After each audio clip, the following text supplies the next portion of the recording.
Lollapalooza. Yeah. Tell me about that, because that was an incredible experience. So everyone knew you, and they were like, I am a nightmare walking, psychopath talking, king of the jungle, the gangster stalking, living life like a firecracker. At the colors that choose, red or blue, because of blood, it just don't matter, suck or die for your life, and the shotgun scatter. The gangs in LA will never die, just multiply colors.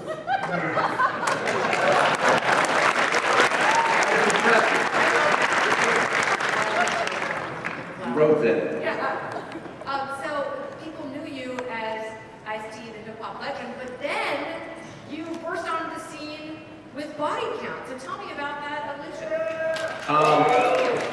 Yeah, well, what happened was Ernie C met Perry Farrell. And Perry Farrell was doing a video called The Gift, and he wanted someone to sing Nigger White, the Sly Stone song. And Ernie said I should do it. So I met Perry Farrell.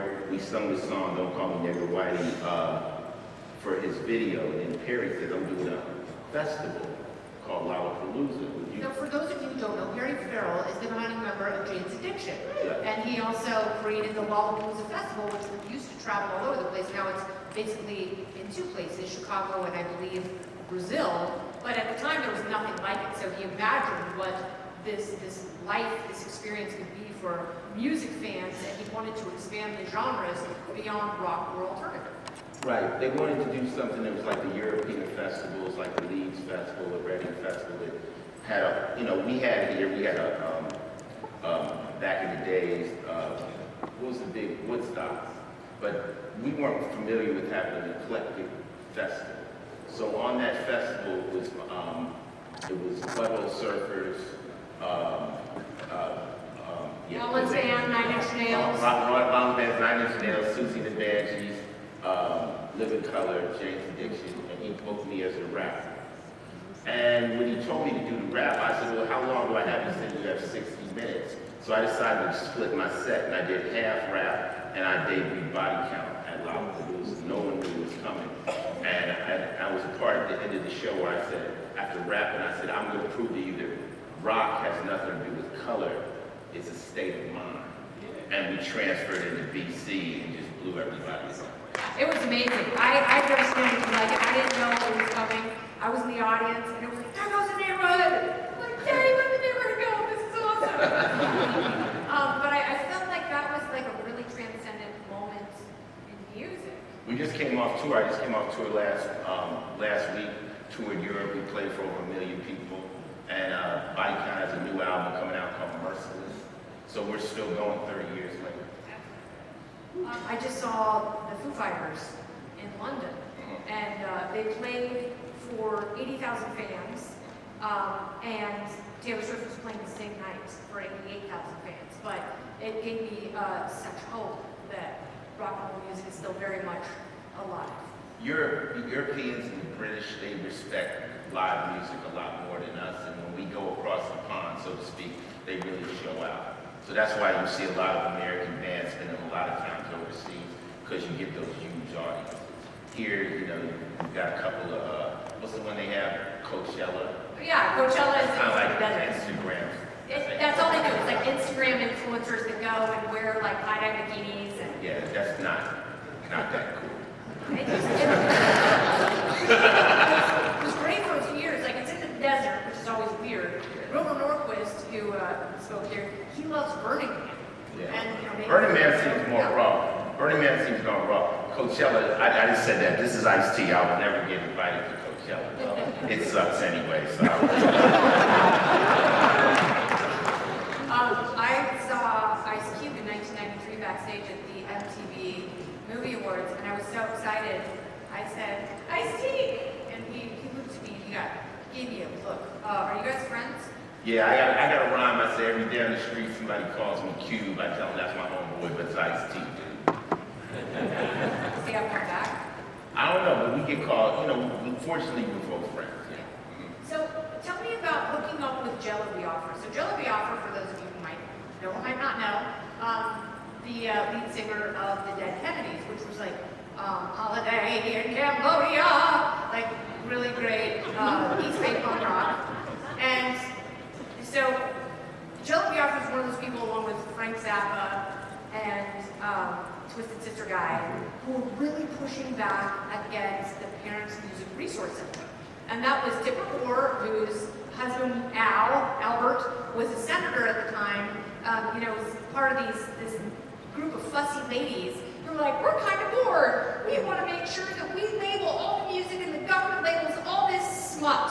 And then you and Jello went on TV and you put Tipper in a cultural headlock. How did that come together? Well, people that are speaking freely will find each other. So, I was doing Viscount and Jello Biafra became a fan, and so we became allies. Like, he was telling me what was going on with Alternative Tentacles Records up in Frisco, and Bubble Circus was on that label too. And so I just love Jello Biafra because Jello just knows so much crazy information about the most obscure things. So we went on Oprah together, I think, and I think Tipper Gore was on there. It's back when Oprah had like a talk show. I waited for either Donahue or Oprah, and we just aired her out. You're right. It was like a side gig for her, something to do while her husband was trying to run for president. But the funniest thing is when Al actually did go into running for president, vice president, you never heard from her again. Someone put a gag order on her, said, look, we're trying to get the young vote and you're fucking this up. So you have to go away. So no one has ever heard from Tipper since then. There's nothing more uncool. Did they kill her? No, she's very much. She's alive? They got a divorce and she had a glow up. She's on the home shopping now. Yeah, so she got like super sexy and. Oh, Lord. So. Now, I don't even want to think about it. She got a BBL. She looks good. No. But I don't know if that's true, but if it is, I high five her. I think that everyone deserves a little redemption. I don't dislike Tipper Gore. I don't dislike anybody that I have a disagreement with, as far as clashing opinions. We both have opinions. We're all humans, so we can disagree. I didn't dislike her like that. I just was thinking that she needed to concentrate on something more important than music. Yeah, like bacon brownies. Something. Calm down, lady. But it was, I was fortunate to get to know Frank Zappa before he passed. He passed away in 1993. And, it's like, he had funny, goofy, dirty songs, and they wanted to label his music. And, he became also like a champion of liberty, defending something that he loved and defending the pure, raw, creative process. Was there ever a time where you felt like you had to edit yourself, or you felt like things had gone too far and they were going to put the kibosh on you, like Two Live Crew? Well, I was before Two Live Crew. They came after me. I had the President of the United States come after me. Oh, I remember that. George H.W. Bush and J. Danforth Quayle III. Yeah, it was Quayle. He was on. We were at my house one day, and they were playing Techno Bowl to date it back in the day. And all of a sudden, Quayle came on. He was yelling, and my boys were like, "Yo, ICE! The president is talking shit about ICE right now." So then all of us got in front of the TV, and we were all like, "Oh shit! Oh shit! Oh shit!" No one in this room will probably have the honor of having the president say their name in anger. That's big time shit, So what happens is after they do that, once they go after you, they figure you're a problem. All the different agencies do deep background checks on you, and you feel it. Because the next question the president can have is, what do you know about Ice-T? They can't just say he's a rapper. They got to say his shoe size is this, his blood type is this. So it's crazy. You have like ice cream trucks parked in front of your house in the middle of the winter. So they were trying to find out if I was really some type of person who was trying to start a coup in the United States. Some subversive company. Just making records, So it was a trip at the time, but I know what the heat feels like. I got tax audited 3 times in 2 years. So they put the pressure on you, try to find a crack. But my thing has always just been, I've been blatantly honest to how I felt, and I was never afraid to say it. So. We've been discussing it the last few years here, how people were trying to express opinions on social media, and if they ran contrary to the official line, they were canceled. Well, you could be uncancelable. like, I think I'm uncancelable. I don't really know how to, I don't think they can fuck with me at this point. What they do is they find the angles for that bothers you. And then if they can't find that angle, they leave you alone. So, you know, it's like when they used to say, well, do your kids listen to this record? So I'm like, well, when they're not doing drive-bys or selling crack. And then they just leave you the fuck alone. Because they find out you're one of those don't give a fuck people, and they're really trying to figure a way, like, okay, well, I used to be a cop killer, so now you're a cop. And I'm like, well, I was acting in both. I never really killed cops on the record either, you dumb fucks. Like, this is hard. So they just say, leave him alone. Like, you know, like, let Ice live, he'll die soon. Like, gotcha. We know what you're doing now, we know what you did then. Yeah, why waste time? It's taking me out, it's not gonna change anything. You know, it's just, you know, like, I'm not a politician. I just stand on a soapbox and say what I think.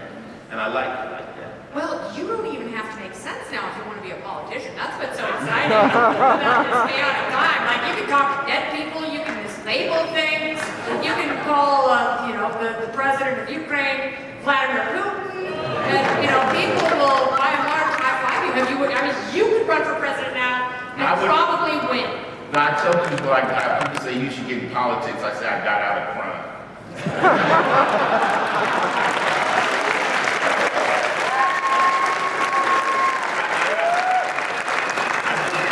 If God had wanted us to vote, he would have given us candidates. And I don't think that anybody in their right mind would want to be president now. I don't think you can win.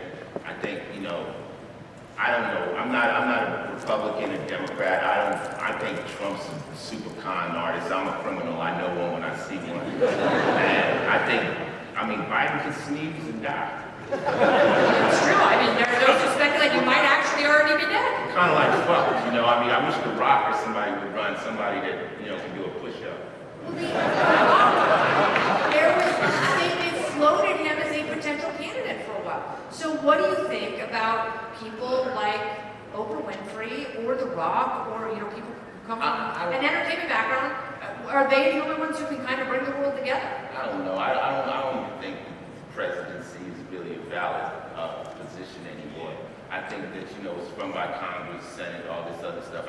I think it's almost like the person that they pick in the future, president, will be someone popular, and it's like a PR person, kind of like the Queen or somebody that represents the United States, but they have no power, because they don't have any power right now. So, yeah, but that's just me. I'm just a rapper. I don't know shit. I just know that. I know we're fucked. I know that. We're certainly divided. So I was talking to Charlemagne the God recently. I don't know if you're a fan of his. I agree with a lot of shit he says. He talked a lot about politics, and there's one thing I do agree with him on, and that is we have to stop dividing ourselves based on our teams. Because that's not doing us any good. And this two-party system, to me, feels very broken. And we have to get back to the issues. I got a rap from my new album based on about that. Would you like to hear it? Very much so. It's called Fuck What You Heard. It goes like this. Let me talk about the blue and the red. Half the dirty motherfuckers should be locked in the feds. They make laws and break laws, they ain't no thing. Well, have my homies stuck or fucking locked in the bed, kick it. These gangsters are cold-hearted and wicked. They control our lives. They live off lies. They look us in the face, don't even wear a disguise. Cross the gang, motherfucker, you die. It's the Democrats, the blood publicans. Blood publicans. Let me break it down. They make us pay them. They call it a tax. On the street, it's called extortion or jack. I've seen white people crying government tears. Black people have been crying for years. Fox News is on some straight blood shit. CNN is most definitely crip. This shit is very far from done. Yo, motherfucker, what set you from? It's the Democrats, the blood publicans. Fuck what you heard, both wings on the same bird. Then I say, at the last verse it says, I don't give a fuck what set you claim. Left wing or right, yo, it's all the same. You're racist or you're not. And you ain't fucking honest just because you claim cop. Divide and conquer is the key to the game. Keep us fighting each other while they rob the train. It's gang banging, the red and the blue. The question is, which gang are you?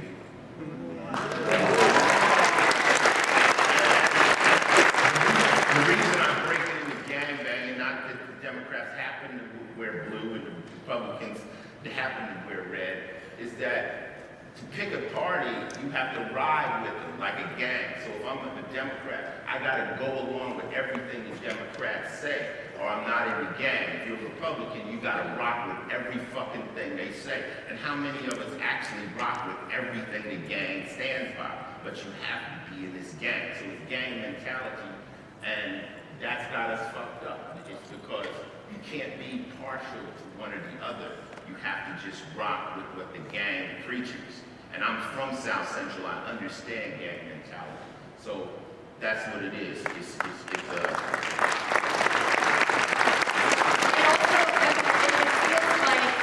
trench warfare. It feels like both sides are completely dug in and we're at an impasse.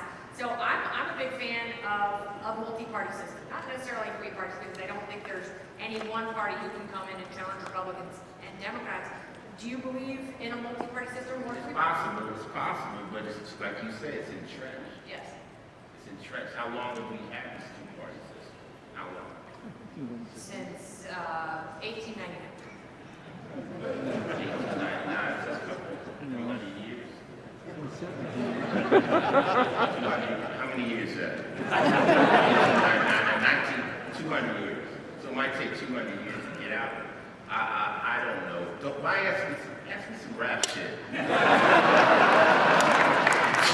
Who's your favorite contemporary rapper? I don't like picking sides. I'm a Kendrick Lamar fan. Kendrick Lamar. You want to police the crowd.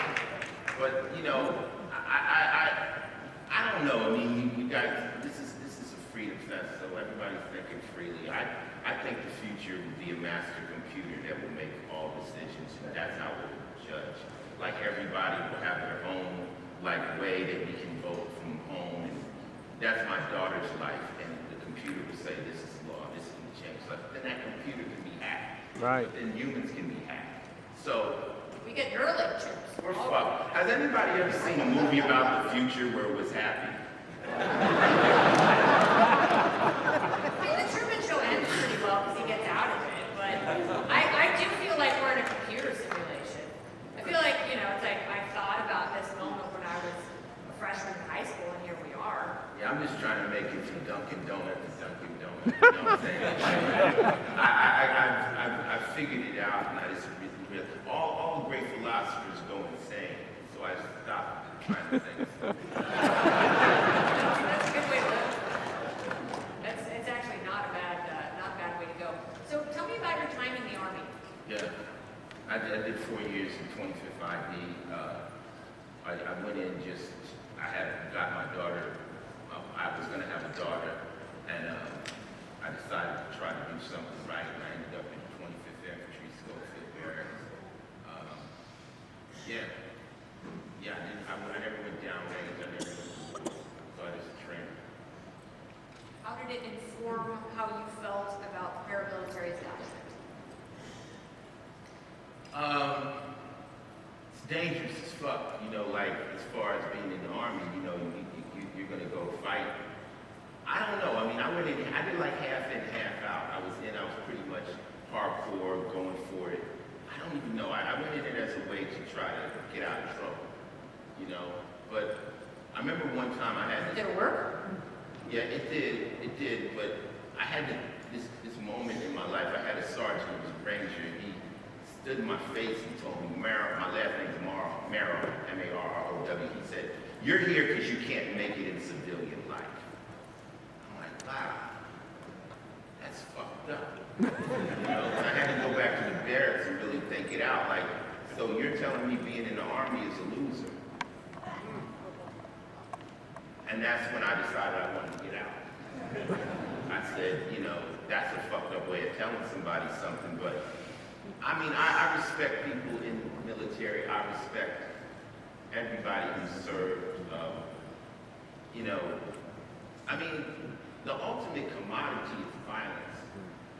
the ultimate commodity is violence, and that's where all money is spent on violence. And the people that can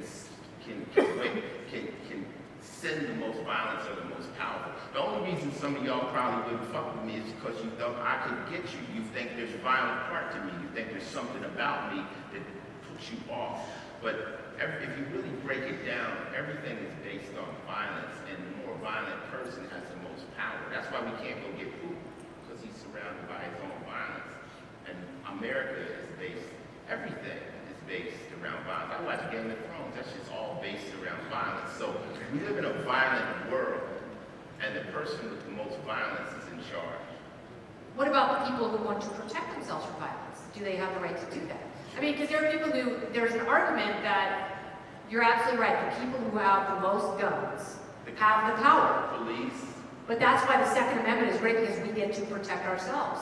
So the power is spread out. Not from them. See, if this is your watch and I took it from you, the only way you can get it back is either you can force me to give it back, or you can call some tougher guys, and they would take it back from me. How would they? They'd have to outpower me, right? If they couldn't outpower me, they'd have to call the cops. There's a bigger gang with better guns. But then if I can outpower them, then they have to call the National Guard. So whoever has the most violence eventually will win. Well, I'm a white woman, so I probably call the manager. I mean, it's unfortunate that this is the world we live in, but it's been like that since the beginning of time. Yes, that is part of human nature. You're absolutely right. All our money we spend, all the taxes I spend on is for the army and for national defense. It's like America is powerful because we're the most violent. But you have a lot of people in the audience who are very pro-peace. And they're very pro-capitalism. We're collateral damage, though. The thing of it is that right now they could be talking shit and the bombs could be in the fucking air. We're all here talking about peace. We're not even we don't have our thumb on the button. We're just going for the ride. We're not in charge of this shit. So we just have to sit here and hope these motherfuckers don't blow this shit up. Right now, we don't know. No one's watching their phone. It could be going down right now. It could be in DEFCON 3, 4, 5, 1. Well, you stole my watch, and I got news updates on my watch, so now I know I think most people want peace. Most people are peaceful. Most people don't want conflict. But those are people that are just nice, happy people. The people that want power are different. And they get power through aggression. And it's just basically why you can't go to one of those casinos and take the money, because they're going to come get you. They're not going to say, please give the money back. They're going to come and get you. So, that's why they have security walking around. I'm backstage. They got a guy with a gun walking around. Like, why? Because they're afraid of violence. Do you have stalkers? They're scared of me. Okay, so how big of a role do you think AI is going to play in our lives in the next 20 years? AI? Yeah. About to take this whole thing over. Does that excite you? Like, I see a little smile on your face about it. I'll be dead. I'm 67. I'll be dead. I don't think you can stop AI. I don't think we can stop. I don't think we can stop the evolution of technology. It's just going to come and start eating and consuming us. There'll be some people that'll survive, but it won't last. No, AI is going to eat us all. That's such an optimistic vision of the future. I told you, you think too much. If you think too much, you're going to go crazy because it always ends up bad. That's why people smoke so much weed now. Yeah, I don't get high. I don't drink. I don't get high. People refer people to tell them positive things and stuff. I just don't see it as being real. I kind of live in a special bubble with people I love and people that are around me that want to be positive. Like, if you're a negative person, I eliminate you from my world. But I understand that outside of my bubble, it's a lot of people that are very bad. If you created the perfect woman with AI, would it be Coco? Yes. I've been married 25 years. She's an aspiration. Who's the bigger catch, you or Coco? Me, because I'm rich. Would she agree with that statement? I mean, she got a great mother. Her mother girl, ice catch. You won. Everything is here. Ice takes care of you. You have a great life. Life is perfect. He's nice. He's sweet. Her mother is like a rumba. Like when her mother lives with us, you know, this little rumba. She, like when we go to sleep, she comes out, she cleans the house. When we come out, she dips back into her little bed. Her mother lived with us like a little mother. Because her mother understands the bigger picture. Like, yo, you got it good, girl. Stay right where you're at. So, you know, we got a wonderful daughter, and I'm very happy. In my little bubble, I got my little bubble. Is that the goal in life, is to be successful enough that you craft your own bubble? When I was younger, I thought I could save the world, but then I learned they wouldn't listen. So now it's more about survival of my family and the people around me. I have a lot of people that are real close to me that understand my theories and want to have happiness. But I think you should only take advice from people you admire. So a lot of people admire might get down to where I've been, and they listen, and that's cool. When did you know you could act? Stand in front of a judge.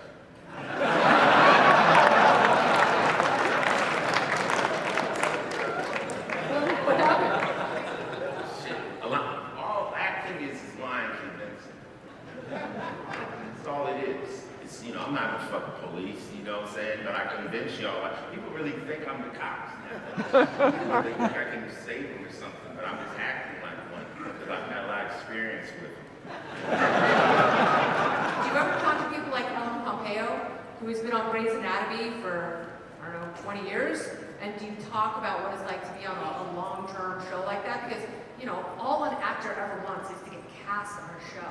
And for the show to be piloted and then to be picked up. And then for that show to be a hit, like, that's the greatest thing in the world. But, you know, for a show to go on for years and years and years.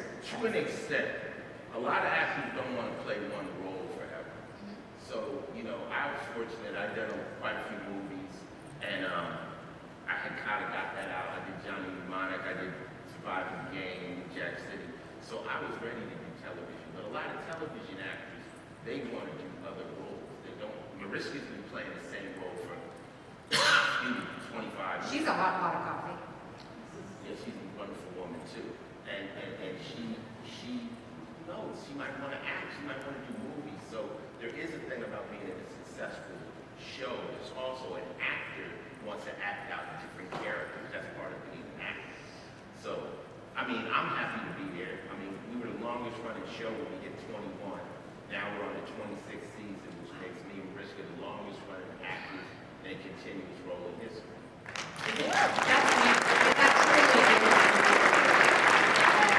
Playing the police. That's acting. That's acting. Do you ever play Pop Killer when you go in the makeup room? Everybody knows about the song and what it is. And, you know, it's a carried-on show, you know. But, you know, even when that song was made, that record is a protest record against police brutality. And after 25 years, finally, with camera phones, people saw what I was saying about. And, you know, it's about a guy who snapped and went after them. It's not a real character, it's a fantasy. But it's art. And, you know, it is what it is. I don't want to kill the police, you know what I'm saying? But this particular guy, he lost it. What do you consider yourself? Do you consider yourself to be a writer, a poet, an actor? Artist. Yeah. I think humans are either academically inclined, athletically inclined, or artistically inclined. People that are academically inclined, they can do academic stuff so easy for them. They can do medicine, you know, high-tech stuff, which is almost impossible for normal people. Because I always talk to people, oh, you can work at a Mac, but there's a guy in Silicon Valley that's making a chip. You're stupid. This dude is fucking smart. Like, there's some other level brains out there that these new accelerator. What's that thing that they got? It's 15 miles in a circle. The Particle. The Hadron Collider. The Hadron Collider. Where do you get parts for that thing? Ace Hardware, I think. I was looking at that shit. I'm like, what the fuck is that? So there's people that do that, and then there's people that think they're smart. So those are academics. And then you have athletes. I know a lot of pro athletes. They're freaks. They're freaks. They can do shit that normal people can't do. I'm a friend with Darrell Reeves, who's a cornerback for the Jets. He can run backwards faster than any of us can run forward. He's a freak, right? And then there's artistic people. People who are in art, we like to create things. Whether it's music, whether it's film, whether it's just art, photography, and we gain joy from art. So that's what I am, art. Is there a song that you listen to that moves you so much you wish you had written it? No. Is there a song that you listen to and every time you listen to it you secretly cry?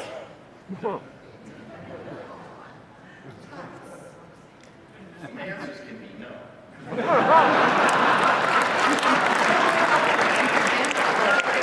A sensitive soul in there. I've cried. Here's like a Taylor Swift song, all too long. Like, oh my God, I know. Watch this. Swifties go in. I don't know one Taylor Swift. Okay, I'll get a clap. Well, my daughter does. My daughter does. That's not my thing. But what was I gonna say? Crying. Last time I cried, I lost my dog. I lost my dog, Spartacus, and I hadn't cried probably since I was 15 years old. You know, I'm an orphan. I don't have a family, so I became very thick-skinned early in life, and I just never saw the need for tears, because tears are something that happens a lot of times when you want somebody to hug you, or you want somebody to you know, cry, so you can get that. When that's not there, you just don't see the use for it. So, yeah, but when I lost my dog, I jerked a couple of tears. That killed me. You know, people like, you can love your dog more than humans, because Dogs never screw you over. yeah, they live. Dogs never steal your money. Like dogs, I love dogs so much. And so I was thinking about this last night. So Kristi Noem is the governor of South Dakota, and she was on the short list to be Trump's vice president. And then she wrote a book about her life. And she wrote it. This was not some journalist going up and digging up unflattering tidbits. She wrote a book about her life and included a chapter about how she shot her dog because it was too rambunctious. And she thought, like, this was a good idea when she was being considered to be the vice presidential nominee. She's like, yeah, I could tell a story about shooting my own young dog, my young, healthy dog, because it was a little sassy. I took it out back, put a bullet in its head, and that was the thing, like, that ended her hopes of being Trump's vice president. You gotta be evil motherfucker to shoot your own dog. Thank you. Wait, some of those, I want everyone to know this. Yeah, you know, everybody, I see y'all gangsters, but this is evil. This is smart. Like, nobody does that. Who shoots their own dog? Kristi Noem. I'll make sure to stay clear of that. And then she tried to defend herself later. She's like, well, I had to make the tough choice. And it's like, really? Your own dog? Not a dog down the street. Yeah, not the rabid dog that's got your baby by the throat. No, that's... People understand that one. Yeah. But your own healthy, young, like, well, yeah, just look pretty good for hunting. Probably shouldn't have kids. They're a little rambunctious, you know. Yeah, if you can shoot a dog, your own dog, like, where does it stop? Really. See, there are people worse than me out there, I'll tell you. What movie do you wish you had been cast in? What movie? Heat. Oh. I used to do Heat in real life. But, yeah, Heat's one of my favorite movies. I mean, you know, just normal shit. I'm a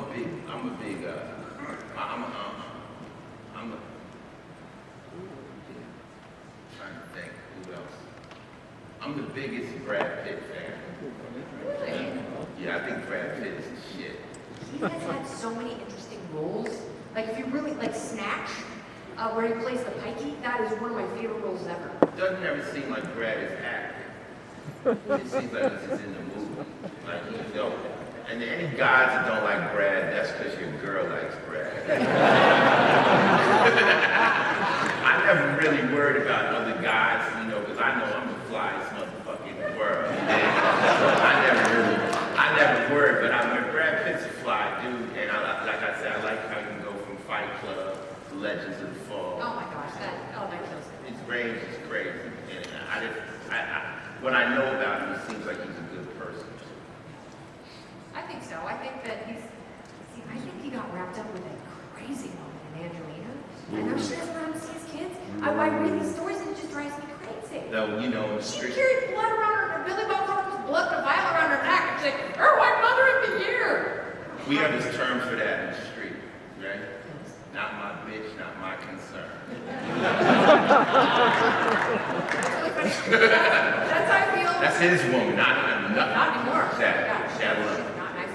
That's how I feel when I fly and other people's kids are acting up. I just put my AirPods in. I'm like, not my child. Not my concern. Yeah, I learned to stay out of personal issues as far as men and women because it's too many variables.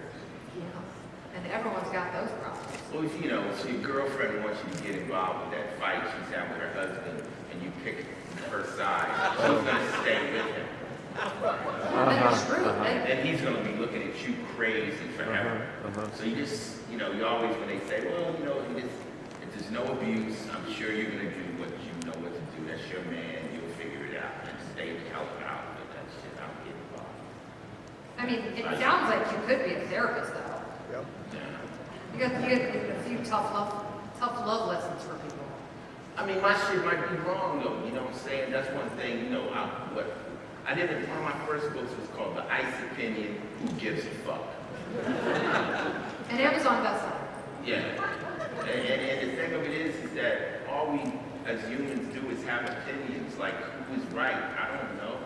You know, that's why I don't pick a particular religion. I don't know. I don't know what's in charge, if there is anything going on. I don't want to get that the afterlife and there's a Hare Krishna motherfucker standing there saying, remember me in that airport? And I'm fucked. So I don't pick no sides. I'm just very down, like whatever's going on, let it happen. You know, period. Who's your favorite sports team? Don't know. Really? Now we're LA, we call these hood hats. So in LA, different neighborhoods wear different hats. It just represents LA. Even though I live in New York, I'm representing the West Coast because that's where I got put on as a rapper.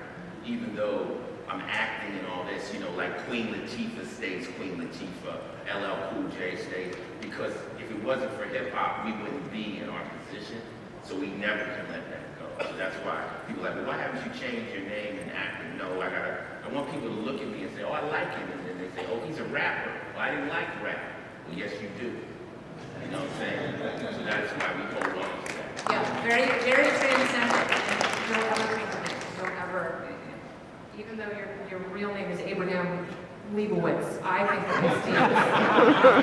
It's funny though, when people see us, they see me, and they don't know, and they're looking at it like you're on an airplane or something, they're like, I know you. Where? And I go, I'm always saying, do you watch porn?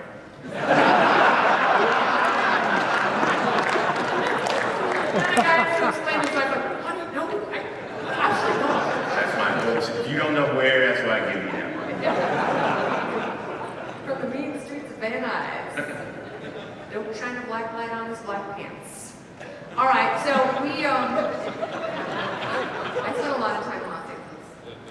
You're good. I didn't expect this interview to be so colorful. Like, you're fun.